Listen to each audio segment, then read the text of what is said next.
Mic check, mic check. What's kicking, family? I'm glad you've clicked in so I can check in with you. I'm Mr. Batch, and I'm a member of the BBC, the Big Blue Commission. Yes, the G-Men, the New York Football Giants. It's 128 days until Super Bowl 48 here at MetLife Stadium, home of the Giants and Jets. Now, it's going to be a pretty big day here in New York, the tri-state area.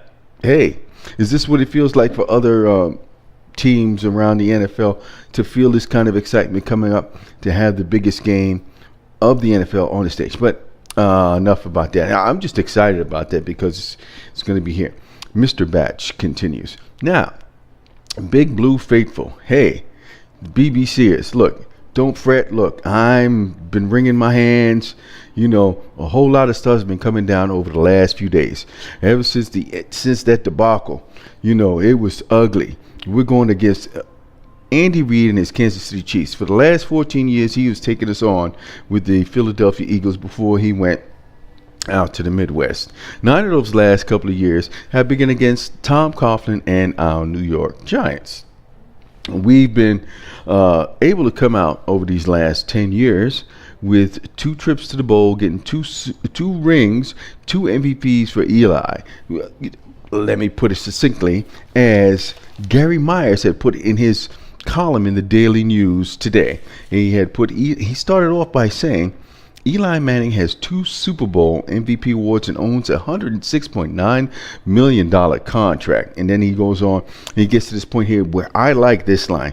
He is one of only 11 quarterbacks with multiple Super Bowl rings. So the pressure's on Eli. Eli is the kind of quarterback it's not going to be jumping up and down, big braggadocio, thumping his chest. He's a guy who leads by example. He's got 24 come from behind wins in his NFL career. So it's been noted, and people want Eli to bang his chest and say, "Follow me."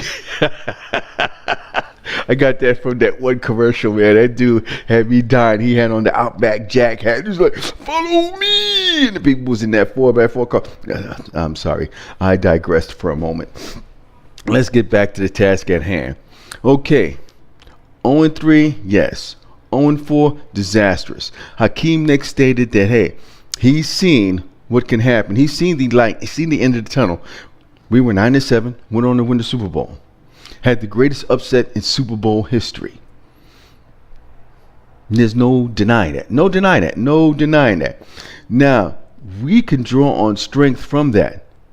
You know, what they've been saying and what I've been reading about, what I've been seeing is that now in today's paper, and most likely I'm going to be going online in a few, and seeing that there's some chippiness. They're getting a little edge to them. Jason Pierre-Paul is pissed at all the tweets coming in. He says he's going to block people left and right. Justin Tuck, he said what he had to say and left it at that.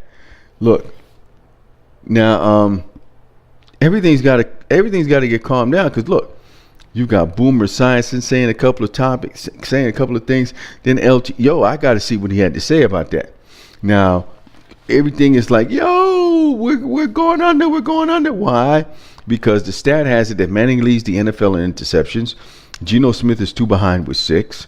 Christian Ponder has 5. No other quarterback has more than 4. Now, in the NFC rankings, Manning is ahead of only Ponder and Josh Freeman.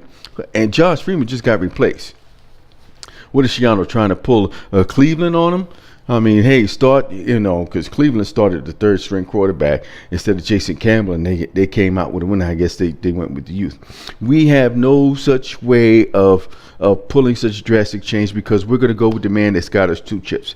That's Eli. We're going to go with him. Even though we've met up with Reed over the last several years, he knows this pretty well. There's a way to get at Kansas City.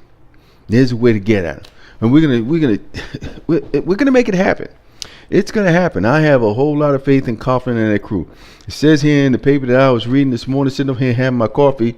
Well, right about now, I'm having an adult beverage.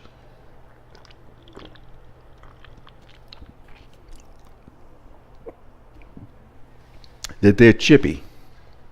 Yes, show some edge. Get mad. Get pissed. Go out there.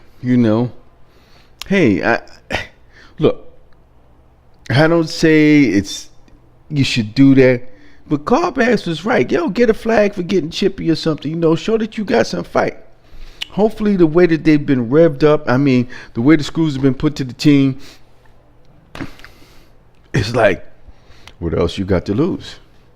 I want to see the ground game get a little better. That's the key thing, is the offensive line.